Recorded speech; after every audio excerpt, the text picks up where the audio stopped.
Away from Angola's capital Luanda's construction skyline, in a forgotten part of the country, on the border with Namibia, lies the small town of Santa Clara.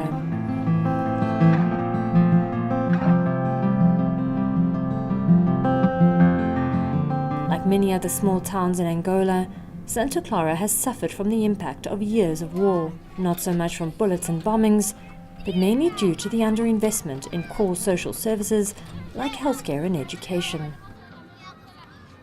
The whole basic social infrastructure was destroyed after the war, except in the big cities, Luanda, Benguela, Lubango, that were not really affected by the war. In the rest of the country, the whole social infrastructure was destroyed, be it health, education, water and sanitation, etc. So there was an enormous gap. And so, in an effort to start closing that gap, the school was built in 2005, the 4th of April School. The name is significant as it celebrates the day the country ended a 27-year civil war in 2002. But for the school's 4,000 pupils, the struggle for proper education continues. Those who cannot squeeze into the 9 classrooms available are forced to take their lessons elsewhere. A situação não está boa na escola 4 de Abril. Mesmo por falta de estrutura física, os meninos estão a estudar debaixo das árvores, em casas de aluguer, e não temos água não temos guarda, não temos, enfim, muitas coisas que nós poderíamos superar e não conseguimos porque não temos meios. Também o grande problema são os livros. Nós temos os livros das 5ª à 6ª classe, não temos, são poucos mesmo. E nem dá para distribuir aos alunos. To help alleviate the pressure on teachers and facilities, UNICEF and partners are building 6 new classrooms, as well as ablution facilities for boys and girls. This is part of a broader program to improve standards for the construction of schools in Angola and create child-friendly environments. We're here at Santa Clara, at 4 de Abril School, which is under construction, supported by UNICEF in Angola. When the classroom block is completed, the school will have an extra 6 classrooms to add to the existing 9 classrooms, and that will give the school extra space to be able to accommodate children that are studying under the trees. That should improve the learning conditions in the school. The new classrooms will be a welcome relief for 3rd grade teacher Manuel Alberto. Sabe isso, slogan? Vamos dar o agradecimento à UNICEF, não é isso? Sim. Pela nova construção dessa escola? In most classes at the school, a teacher must teach around 50 to 60 pupils. This is much more than the recommended government average of 35 to 40 pupils per class. Quando o professor estiver a lecionar numa turma que haja por ali 50 alunos, é complicado porque há quem está a dormir e há quem está a bater o colega. Então, para o professor ter o controle psicológico de todos os alunos, ali é um pouco complicado mesmo lidar com as crianças.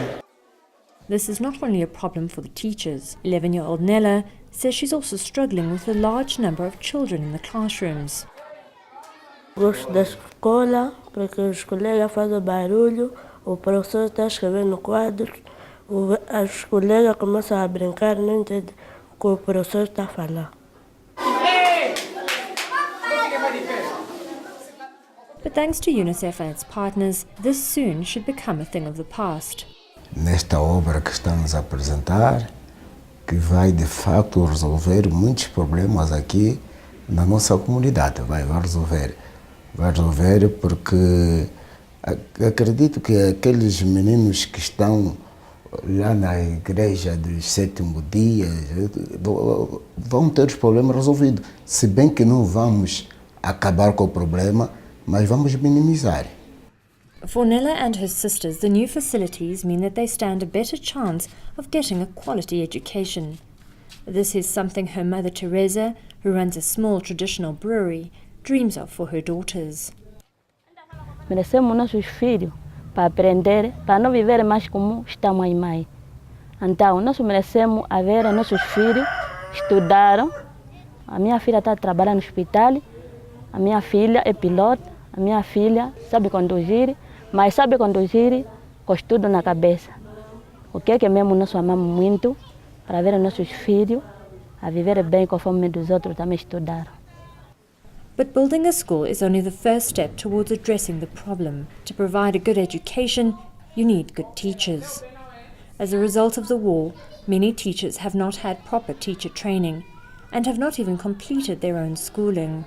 Teachers like Manuel therefore find themselves catching up to those lost years. Eu estou a estudar aulas também, estou a concluir o médio. In addition, there are not enough junior secondary schools for children to go to once they've completed their first 6 years of schooling. To accommodate the huge demand for education by pupils and adults, classes take place in shifts, with more senior classes and adult classes in the evenings. Daqueles 40%, alguns vão para a 7ª classe, mas mesmo assim na 7ª classe encontram dificuldade de se matricularem.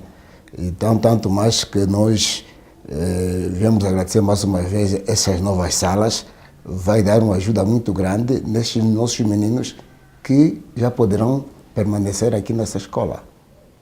In a country where the scars of war remain on the outskirts of town, the people living here can now look forward to a quality education and a brighter future.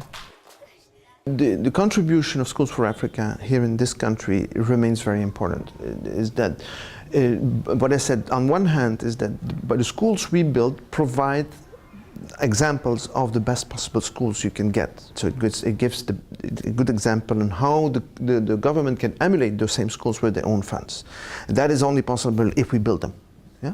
The second one is that also those are the basis as an input for making child-friendly schooling. And you cannot have child-friendly school and an adequate environment for children for learning and for participation if you have to bring your own stool and sit under the tree, and if it's raining you don't have classes. So the infrastructure is important, but we need not to stop there. Schools for Africa is for building schools and also making sure that all the rest is following.